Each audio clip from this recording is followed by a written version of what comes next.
എല്ലാ പ്രേക്ഷകർക്കും B four better life എന്ന ചാനലിലേക്ക് സ്വാഗതം. ഇന്നത്തെ വീഡിയോ എന്ന് പറയുന്നത് അവരുടെ മനസ്സിൽ ഇപ്പോഴും നിങ്ങളുണ്ടോ, ഇപ്പോഴും അവർ നിങ്ങളെ സ്നേഹിക്കുന്നുണ്ടോ എന്നതിനെക്കുറിച്ചാണ്. നിങ്ങൾക്ക് എല്ലാവർക്കും ഈ വീഡിയോ ഇഷ്ടപ്പെടുമെന്ന് കരുതുന്നു. വീഡിയോ ഇഷ്ടപ്പെട്ടാൽ ലൈക്ക് ചെയ്യുക, ഷെയർ ചെയ്യുക, കൂടാതെ ചാനൽ സബ്സ്ക്രൈബ് ചെയ്യുക. നിങ്ങൾ നൽകുന്ന പിന്തുണയാണ് കൂടുതൽ വീഡിയോകൾക്ക് പ്രചോദനമാവുന്നത്. അതുകൊണ്ട് തന്നെ ഈ ചാനലിലെ വീഡിയോസ് ഇഷ്ടപ്പെട്ടാൽ തീർച്ചയായിട്ടും ലൈക്ക് ചെയ്യുക, ഷെയർ ചെയ്യുക, സബ്സ്ക്രൈബ് ചെയ്യുക. നമുക്ക് ടാരോട്ട് കാർഡ് റീഡിംഗ് ആണെന്ന് അറിയാം. എല്ലാവർക്കും റെസനേറ്റ് ആണോയെന്നില്ല.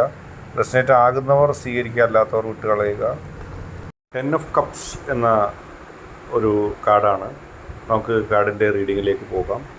ആ വ്യക്തിയുടെ മനസ്സിൽ ഇപ്പോഴും നിങ്ങളുണ്ടോ, നിങ്ങളോടുള്ള സ്നേഹം ആ വ്യക്തിക്ക് ഇപ്പോഴും ഹൃദയത്തിലുണ്ടോ എന്നാണ് നോക്കുന്നത്. വ്യക്തിയുടെ മനസ്സിൽ നിങ്ങളിപ്പോഴും ഉണ്ടോ, നിങ്ങളിപ്പോഴും അവർ പ്രണയിക്കുന്നു, നിങ്ങൾ അവരുടെ മനസ്സിലൊരു പ്രത്യേക സ്ഥാനം ഇപ്പോഴും വഹിക്കുന്നു. നിങ്ങൾക്ക് അവർ ഇപ്പോഴും നിങ്ങൾക്ക് നല്ല സ്ഥാനം നൽകുന്നു മനസ്സിൽ. നിങ്ങളുടെ ബന്ധം ദൃഢമാണ്, പക്ഷെ ചില ശാരീരിക അല്ലെങ്കിൽ മാനസിക ദൂരങ്ങൾ അതിലുണ്ട്. അത് നിങ്ങൾ തുറന്ന് സംസാരിക്കേണ്ടതുണ്ട്. ആ വ്യക്തിയുടെ മനസ്സിൽ ഇപ്പോഴും നിങ്ങളുണ്ട്, സ്ഥായിയായി തന്നെ നിലനിൽക്കുന്നു. നിങ്ങളെ ആ വ്യക്തിയുടെ മനസ്സിൽ നിന്ന് മാറ്റാൻ ആർക്കും കഴിയില്ല. കാരണം അതൊരു അപൂർവമായ പ്രണയമാണ്. താൽക്കാലികമായ ചില പ്രശ്നങ്ങൾ, താൽക്കാലികമായ ചില ചിന്താവ്യതിയാനങ്ങളൊക്കെ ഉണ്ട്. പക്ഷേ ദീർഘകാല അടിസ്ഥാനത്തിൽ ചിന്തിക്കുമ്പോൾ അവർ ഇപ്പോഴും നിങ്ങളുടേതാണ്, നിങ്ങൾ അവരുടേതുമാണ്. അവർക്കും നിങ്ങൾക്കും രണ്ടായ ചിന്തയില്ല. പ്രണയത്തിൻ്റെ ലോകത്ത് ആ വ്യക്തി നിങ്ങളെ ദൃഢമായി പ്രണയിക്കുന്നു. ആ വ്യക്തിയുടെ പ്രണയത്തെ തള്ളിക്കളയാൻ കഴിയില്ല. ആ വ്യക്തി സ്ഥായിയായൊരു പ്രണയം, സ്നേഹം നിങ്ങളോട് കാണിച്ചുകൊണ്ടേയിരിക്കും. രണ്ടാമത്തെ കാർഡിലേക്ക് നമുക്ക് പോകാം. ദി മൂൺ എന്ന കാർഡാണ് നമുക്കിവിടെ കാണാൻ കഴിയുന്നത്. ഈ കാർഡ് നിങ്ങൾക്ക് രണ്ടുപേർക്കും ഇടയിൽ ചില സംശയങ്ങളുണ്ട്. ചില രഹസ്യങ്ങൾ പരസ്പരം ഒളിപ്പിക്കുന്നുണ്ടോ എന്നുള്ള സംശയം രണ്ടുപേർക്കും ഉണ്ട്. അല്ലെങ്കിൽ കഴിഞ്ഞ കാലത്തെ ചില ബന്ധങ്ങളോ ചില സംഭവ വികാസങ്ങളോ നിങ്ങളിൽ അകലമുണ്ടാക്കുന്നു. പരസ്പരം തെറ്റായ ചിന്തകൾ സൂക്ഷിക്കുന്നു. പരസ്പരം സംശയിക്കുകയോ അല്ലെങ്കിൽ എന്തെങ്കിലുമൊക്കെ മറച്ചു വെക്കുകയോ ചെയ്യുന്ന അവസ്ഥ ഉണ്ടാവും. അത്തരം മറച്ചു വെക്കലുകൾ അവരിലേക്ക് നിങ്ങൾ അവരിലേക്കുമുള്ള അകലത്തെ വർദ്ധിപ്പിക്കുന്നു. അവർ നിങ്ങൾക്ക് കുറച്ച് ദൂരം പാലിക്കുന്നതായിട്ട് നിങ്ങൾക്ക് തോന്നിയിട്ടുണ്ട്. എന്തൊക്കെയോ അവർ മറച്ചു വെക്കുന്നു, പക്ഷെ അവരുടെ മനസ്സിൽ നിന്നും നിങ്ങളില്ലാതായിട്ടില്ല. നിങ്ങളുടെ എനർജി അവർ മറന്നു പോകുന്നു ചില സമയത്ത്. അത് നിങ്ങളുടെ കൂടി ചില ബാധ്യതകളുണ്ട്. അത് മനസ്സ് തുറന്ന് സംസാരിക്കേണ്ടതുണ്ട്. ചന്ദ്രൻ അഥവാ മൂൺ ചില ഒളിപ്പിക്കലുകൾക്ക് പാത്രമാണ്.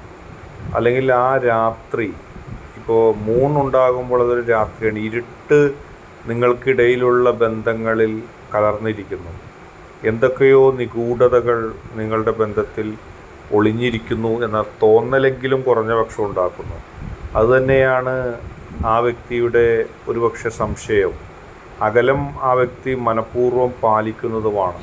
ചിലർ തെറ്റായ ചിന്തകളും തെറ്റായ വാദങ്ങളും നിങ്ങളെക്കുറിച്ച് പറയുന്നു.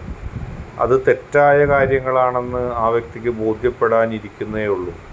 നേരം ഉടൻ വെളുക്കും, പകൽ വന്ന് ഭവിക്കും. പകലിൽ സത്യങ്ങൾ വെളിവാക്കപ്പെടും. രാത്രിയുടെ നിഗൂഢതകൾ അവസാനിക്കുകയാണ്. നിങ്ങൾക്കും ആ വ്യക്തിക്കും ഇടയിലുള്ള ദൂരം ക്ഷണികമാണെന്ന് കൂടി നമുക്കിവിടെ പറയാൻ കഴിയും. അടുത്ത ഫയലിലേക്ക് നമുക്ക് പോകാം, കാർഡിലേക്ക് നമുക്ക് പോകാം. അടുത്ത കാർഡ് ചാരിയോട്ട് അഥവാ രഥമാണ്. എന്താണ് ആ കാർഡ് നിങ്ങളോട് പറയുന്നതെന്ന് നമുക്ക് തീർച്ചയായിട്ടും നോക്കാം. നമുക്ക് മൂന്നാമത്തെ കാർഡിലേക്ക് പോകാം. ആ കാർഡ് എന്താണ് നൽകുന്നത് നോക്കാം. നിങ്ങളുടെ എനർജി ശക്തമാണ്. നിങ്ങളും ആ വ്യക്തിയും തമ്മിലുള്ള ബന്ധം ദൃഢമാണ്. ഈ കാർഡ് ആ വ്യക്തി നിങ്ങളിലേക്ക് തിരിച്ചു വരാനുള്ള സാധ്യതയാണ്. രഥം എങ്ങനെ വേഗതയിൽ സഞ്ചരിക്കുന്നുവോ അതുപോലെ ആ വ്യക്തി നിങ്ങളിലേക്ക് തിരിച്ചു വരുന്നു. ആരൊക്കെയോ നുണകളോ കിംവദന്തികളോ പറഞ്ഞ് നിങ്ങളെയും ആ വ്യക്തിയെ അകറ്റാൻ ശ്രമിച്ചു. അവർക്കിപ്പോഴും സ്ട്രോങ് ഇമോഷൻ ഉണ്ട് നിങ്ങളെക്കുറിച്ച്. പക്ഷെ അവർ അതിനെ അറിയിക്കാൻ കുറച്ച് സമയമെടുത്തേക്കാം. പക്ഷേ അവർ തീർച്ചയായിട്ടും തിരിച്ചു വരിക തന്നെ ചെയ്യും. അവർക്ക് തിരിച്ചു വരാതിരിക്കാൻ കഴിയില്ല. കാരണം അവർ നിങ്ങളെ അത്രമാത്രം സ്നേഹിക്കുന്നു. നിങ്ങളുടെ ഇഷ്ടത്തിന് വേണ്ടി അവർ കാത്തിരിക്കുകയാണ്, കുറ്റബോധത്തോടെ കാത്തിരിക്കുകയാണ്. അവർക്ക് ചില ദുഃഖങ്ങൾ അക്കാര്യത്തിലുണ്ടായി. കാരണം മറ്റുള്ളവരുടെ വാക്കുകൾ കേട്ടിട്ടോ മറ്റോ അവർ നിങ്ങളിൽ നിന്ന് അകലാൻ ശ്രമിച്ചു, നിങ്ങളെ തെറ്റിദ്ധരിച്ചു. പക്ഷെ ഇപ്പോൾ അവർക്ക് പരിപൂർണമായൊരു ബോധ്യം വന്നിരിക്കുന്നു. നിങ്ങളാണ് ശരി. നിങ്ങളുടെ ആത്മാർത്ഥമായ ഇഷ്ടത്തെ അവർ തൊട്ടറിഞ്ഞിരിക്കുന്നു. ഇനി മരണം വരെ, ജീവിത അവസാനം വരെ ഒരുമിച്ച് നിങ്ങളോടൊത്ത് ചിലവഴിക്കാനാണ് അവർ ആഗ്രഹിക്കുന്നത്. ഈ ടറോട്ട് കാർഡ് റീഡിങ് അതാണ് പറയുന്നത്. നിങ്ങളും അവരും തമ്മിലുള്ള ആ വ്യക്തിയും തമ്മിലുള്ള ആത്മബന്ധമാണ് ഇവിടെ സൂചിപ്പിക്കുന്നത്. തീർച്ചയായിട്ടും ഹൃദയത്തിൽ നിങ്ങളല്ലാതെ മറ്റാരുമില്ല. ഇടയ്ക്ക് വെച്ച് മറ്റുള്ളവരുടെ വാക്ക് കേട്ട് നിങ്ങളിൽ നിന്ന് അകലേണ്ടി വന്നതിൻ്റെ ഒരു ദുഃഖഭാവവും കുറ്റബോധവും അവരിൽ നിങ്ങൾക്ക് ദൃശ്യമാണ്. ഇന്നത്തെ വീഡിയോ നിങ്ങൾക്കെല്ലാവർക്കും ഇഷ്ടപ്പെട്ടു എന്ന് കരുതുന്നു. വീഡിയോ ഇഷ്ടപ്പെട്ടാൽ ലൈക്ക് ചെയ്യുക, ഷെയർ ചെയ്യുക, കൂടാതെ ചാനൽ സബ്സ്ക്രൈബ് ചെയ്യുക. നിങ്ങൾ നൽകുന്ന പിന്തുണയാണ് കൂടുതൽ വീഡിയോകൾക്ക് പ്രചോദനം. അതുകൊണ്ട് ആദ്യമായിട്ട് കാണുന്നവർ തീർച്ചയായിട്ടും ചാനൽ സബ്സ്ക്രൈബ് ചെയ്യുക.